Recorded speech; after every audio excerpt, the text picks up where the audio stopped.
Hello दोस्तों, कैसे हो आप सब लोग। आई नो आप बहुत अच्छे होंगे। कहानी सुनने से पहले मेरे चैनल को सब्सक्राइब करिए और बेल नोटिफिकेशन को ऑन कीजिए, जिससे मेरा मोटिवेशन और बढ़ेगा और आपको रोज़ एक नई कहानी सुनने को मिलेगी। अगर आपके साथ भी कोई पैरानॉर्मल या भूतिया घटना हुई है और आप उसे शेयर करना चाहते हो तो डिस्क्रिप्शन पे मेरा ईमेल यानी rudrahorror5@gmail.com पे शेयर कर सकते हैं। तो देरी ना करते हुए चलिए कहानी शुरू करते हैं। यह पिछले वर्ष अगस्त की बात है। मैं अपने घर में बैठा हुआ था। शाम का समय था और मैं चाय की चुस्कियों का आनंद ले रहा था। तभी मेरे एक बहुत ही खास परिचित राम प्रसाद मिश्रा जी मेरे घर पर आए। फिर थोड़ी देर हालचाल और चाय नाश्ता का दौर चला। उसके बाद वह असल मुद्दे पर आए। उन्होंने कहना शुरू किया कि जौनपुर में उनके एक रिश्तेदार है विनय मिश्रा, जो कि पुलिस विभाग में चौकी इंचार्ज के पद पर कार्य करते हैं। पिछले करीब 10 दिनों से उनकी पत्नी की तबीयत बहुत खराब है। 10 दिन पहले वह अचानक से खाना बनाते समय किचन में बेहोश होकर गिर गई। तब उनके बेटे ने उनको उठाकर किसी तरह से बिस्तर पर लिटाया और फिर अपने पिता को फ़ोन किया। उसके पिता घर पर तुरंत आए और उनको गाड़ी में ले जाकर हॉस्पिटल में एडमिट करवा दिया। पूरी रात वह बेहोश रही और उनका इलाज चलता रहा। किसी तरह अगले दिन सुबह के 3 बजे उनको होश आया और जब से उनको होश आया तब से वह एकदम भाव शून्य है। किसी को भी पहचान नहीं रही है और कुछ बोल भी नहीं रही है। मेरे रिश्तेदार विनय जी को लगता है कि उनके ऊपर कोई ऊपरी साया है। मैं बोला कि चलिए ठीक है, कल मैं आपके साथ जौनपुर चलता हूँ, फिर देखा जाएगा कि क्या मामला है। अगले दिन सुबह 10 बजे के आसपास राम प्रसाद जी अपनी गाड़ी लेकर मेरे घर पर आ गए और हमने जौनपुर के लिए प्रस्थान किया।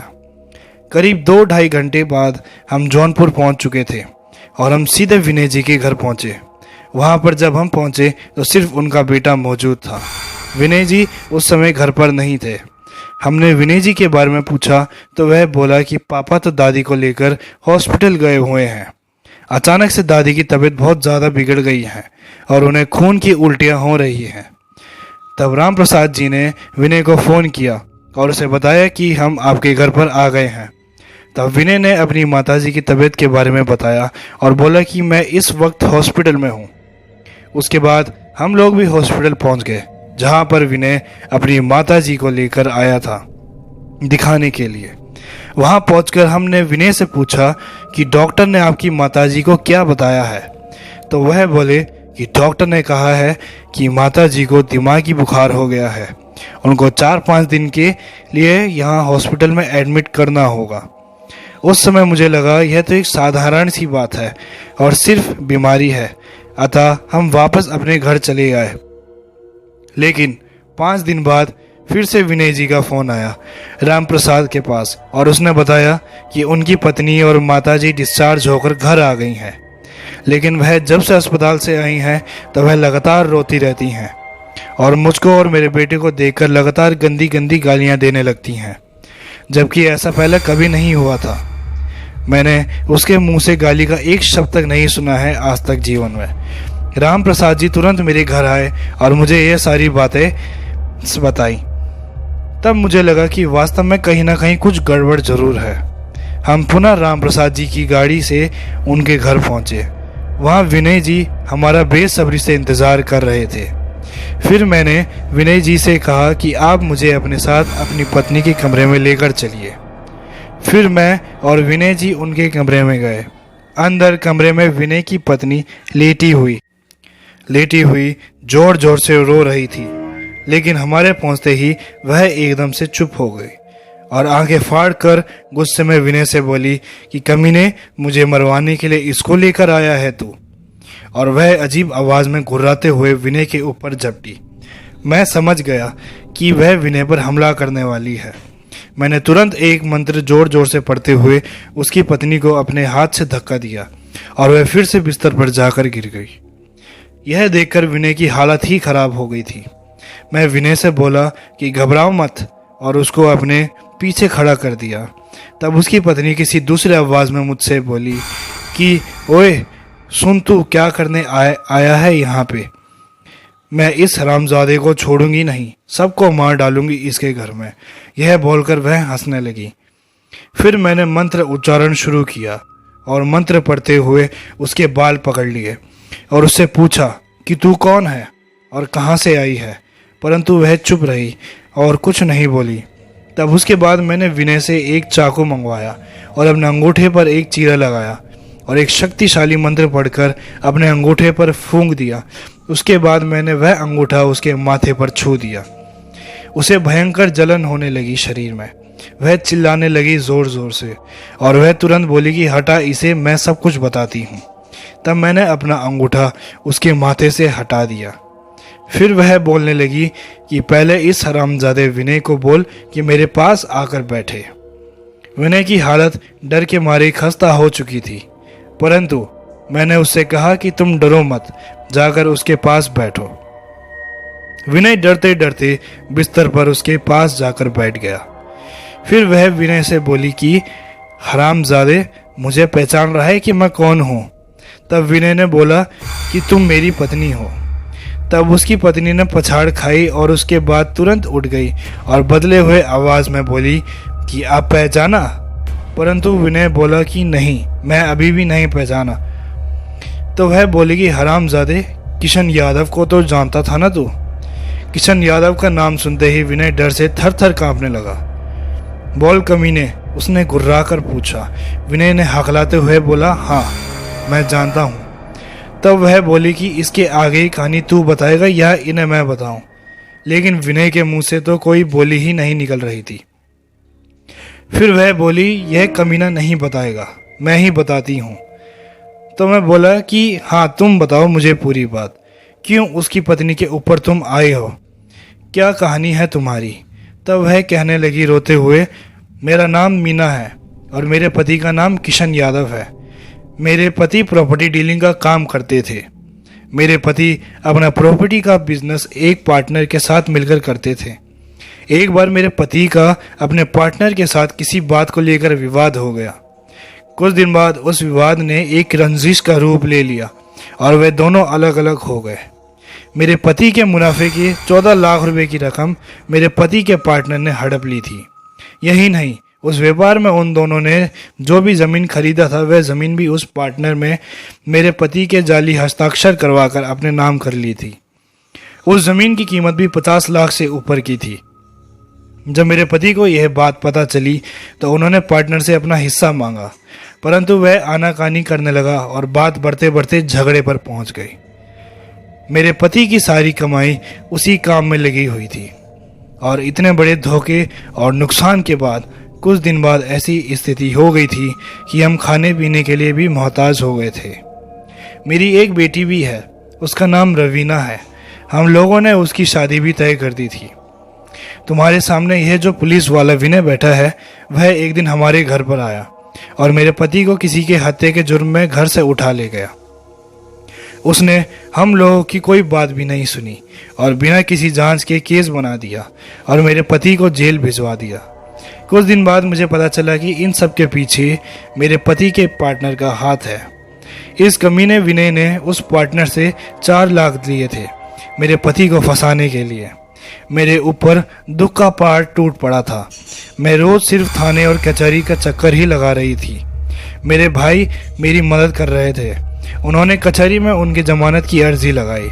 उसके बाद विनय एक दिन मेरे घर आया और बोला कि यदि तुम मुझे 30,000 रुपये दे दो तो मैं केस को हल्का करवा दूंगा और तुम्हारे पति की जमानत आसानी से हो जाएगी।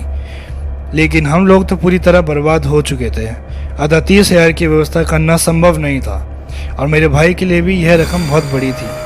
फिर भी मैंने अपने जेवर इत्यादि बेचकर कुछ इधर उधर रिश्तेदारी में कर्जा लेकर 30,000 की व्यवस्था की और इस विनय को दे दिया। परंतु यह कमीना वह पूरे 30,000 खा गया और मेरे पति की जमानत भी नहीं हो पाई। पूरे 1 साल तक मेरे पति जेल में रहे। फिर किसी तरह से मेरे पति 1 साल बाद जमानत पर छूटे। वह पूरी तरह से टूट चुके थे। बेटी की शादी भी लगभग सर पर आ चुकी थी। जहां हमने बेटी की शादी की बात तय की थी, उसके ससुराल वाले काफ़ी अच्छे और समझदार निकले।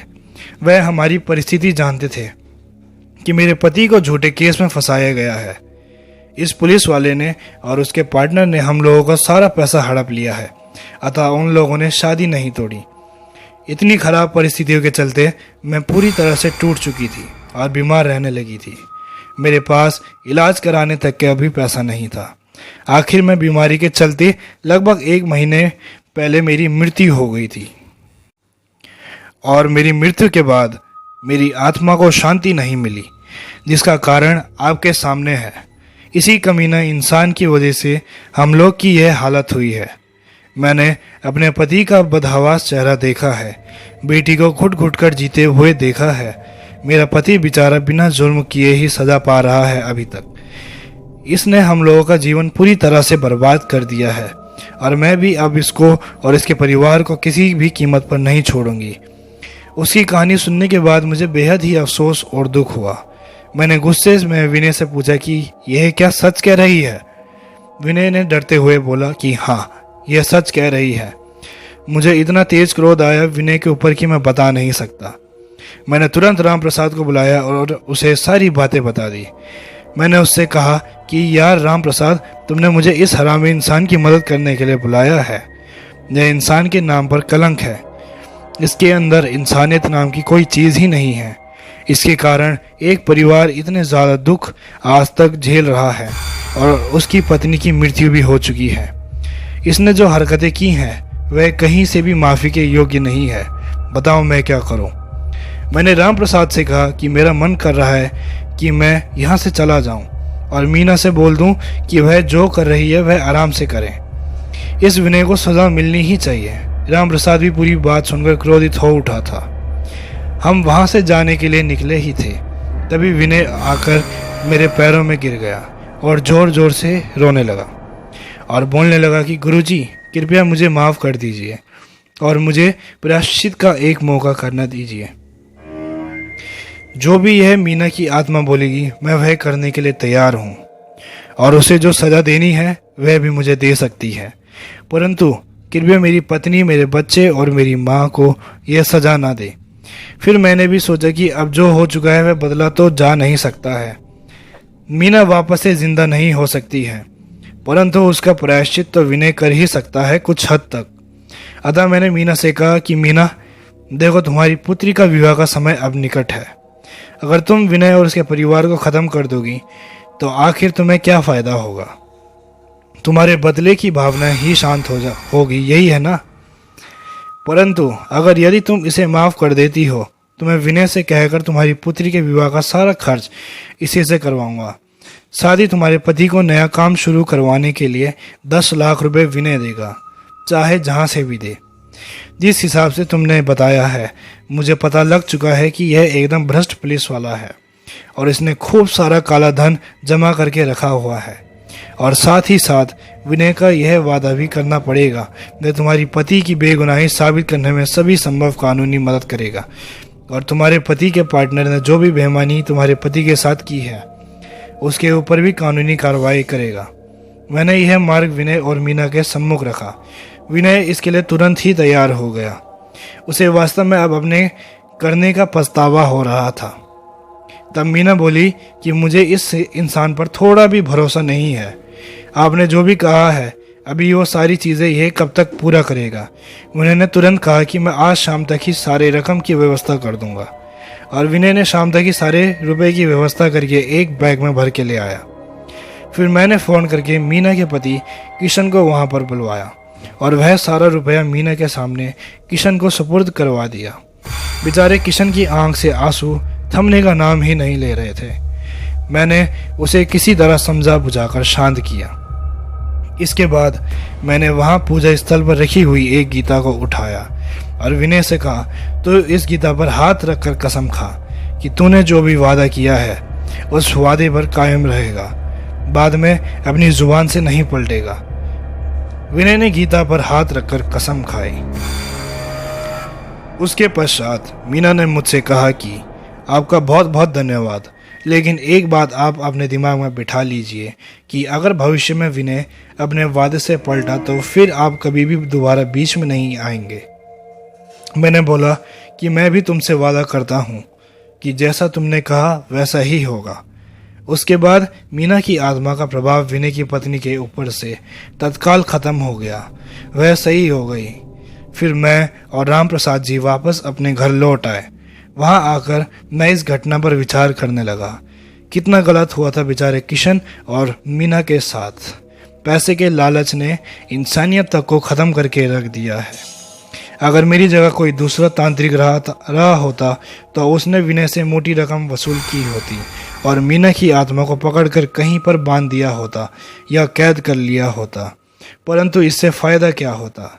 इंसाफ का गला घोट दिया जाता और नाइंसाफ़ी जिंदा रहती। वहाँ पर मैंने अपने गुरु को दिया हुआ वचन निभाया और वही किया जो उस समय समित था। कृपया आप लोग भी बताएं अपनी राय कि मैंने सही किया या गलत। धन्यवाद। तो ये थी आज की कहानियाँ। जाने से पहले चैनल को सब्सक्राइब कीजिए और अपने साथ हुई भूतिया घटना को ज़रूर शेयर करिए और मेरे ईमेल पे सेंड कीजिए। धन्यवाद। आज के लिए बस इतना ही।